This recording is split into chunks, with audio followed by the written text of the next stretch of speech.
पहिल्यांदा मुसळधार पाऊस सांगतो. सुरुवातीला जास्त मुसळधार पाऊस मुंबईला जास्त पडणार आहे, म्हणून मुंबईकरांनी पहिल्या पावसामध्ये तुमचं जनजीवन विस्कळीत होणार आहे, म्हणून तुम्ही याची काळजी घ्यावी. कारण की 18 मे ते 30 मे दरम्यान मुंबईला अतिमुसळधार पाऊस पडणार आहे, म्हणून हे अंदाज लक्षात घ्या. त्याच्यानंतर नाशिक जिल्ह्यासाठी देखील अतिमुसळधार पाऊस पडणार आहे, म्हणून हा अंदाज लक्षात घ्या. पुणे जिल्ह्याला देखील मुसळधार पाऊस पडणार आहे.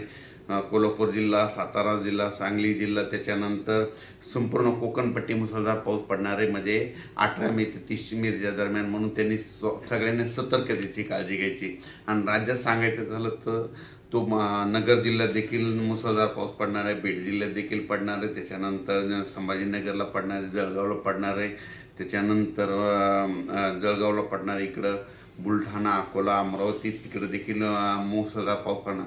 म्हणजे सांगायचं झालं तर 18 मे पासून तर 30 मे पर्यंत, 18 पासून जवळपास 12 दिवस दररोज 2-2 दिवस भाग बदलत वडे नाले वाहतील असा पाऊस पहिली वेळ मेच्या शेवटच्या आठवड्यात येणार आहे, म्हणून हा अंदाज लक्षात येतात.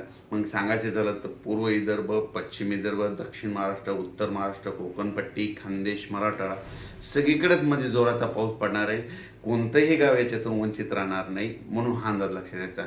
सांगायचं झालं तर म्हणजे आज आहे 18 मे 2025, म्हणजे आजपासून जवळपास 12 दिवस राज्यात दररोज वेगवेगळ्या भागात जोराचा पाऊस पडणार आहे.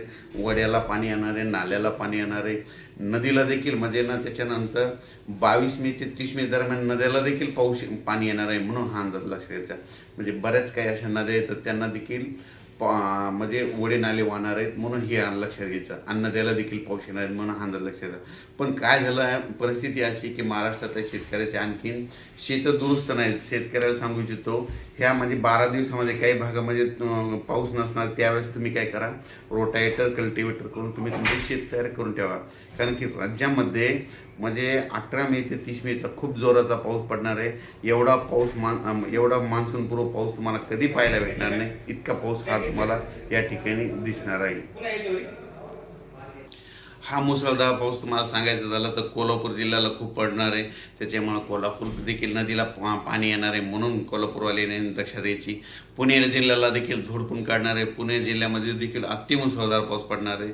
त्याच्यानंतर मुंबईला देखील मुसळधार पाऊस पडणार आहे. मुंबईकरांनी सर्वांना विनंती की तुम्ही काय करा, तुमचं जनजीवन हे होणार, विस्कळीत होणार आहे. त्याच्यामुळे तुम्ही काय करायचं, 22 मे ते 30 मेच्या दरम्यान तुम्ही तुमची काळजी घ्यायची.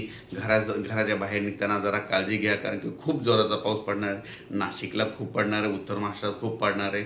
नगर जिल्ह्यात पहिली वेळ असेल की पहिल्या पावसामध्ये तुमचे वडे नाले भरून जाणार आहे, छोट्या छोट्या बंधाऱ्यामध्ये पाणी देखील येणार आहेत, म्हणून नगर जिल्ह्यासाठी अंदाज बाली. सगळ्यात जास्त बीड जिल्ह्यात काय झालं, पाणी टंचाई असल्यामुळं बीड जिल्ह्याला सगळ्यात आनंदाची बातमी म्हणजे त्यामध्ये कडाष्टी देखील म्हणजे त्या ठिकाणी छोटे छोटे बंधारे सगळे ह्या पावसामध्ये तुडुंब भरून जातील, कारण की इतका जोराचा पाऊस पडणार आहे, म्हणून हा अंदाज लक्षात घ्यायचा. परभणी जिल्ह्यात पडणार आहे, बीड जिल्हा, लातूर जिल्हा, जालना जिल्ह्यात देखील खूप पडणार आहे, हिंगोली, वाशिम, नांदेड जिल्ह्याला देखील खूप पडणार आहे, म्हणून नांदेडकरांनी काळजी घ्यायची गरज आहे. कारण की हा पाऊस जोराचा राहणार आहे, त्याच्यामध्ये विजाचं प्रमाण असणार आहे. माझी शेतकऱ्याला परत एक विनंती, विजा कडकडत असताना झाडाखाली थांबत जाऊ नका, कारण की विजा शक्यतो झाडावर जास्त पडतात, म्हणून हा अंदाज लक्षात घ्यायचा. ह्या अंदाज लक्षात घ्यायचा. अचानक वातावरणात झालं तर लगेच उद्या एक मेसेज दिला जाईल 19 तारखेला, पण आज आहे 18 मे 2025.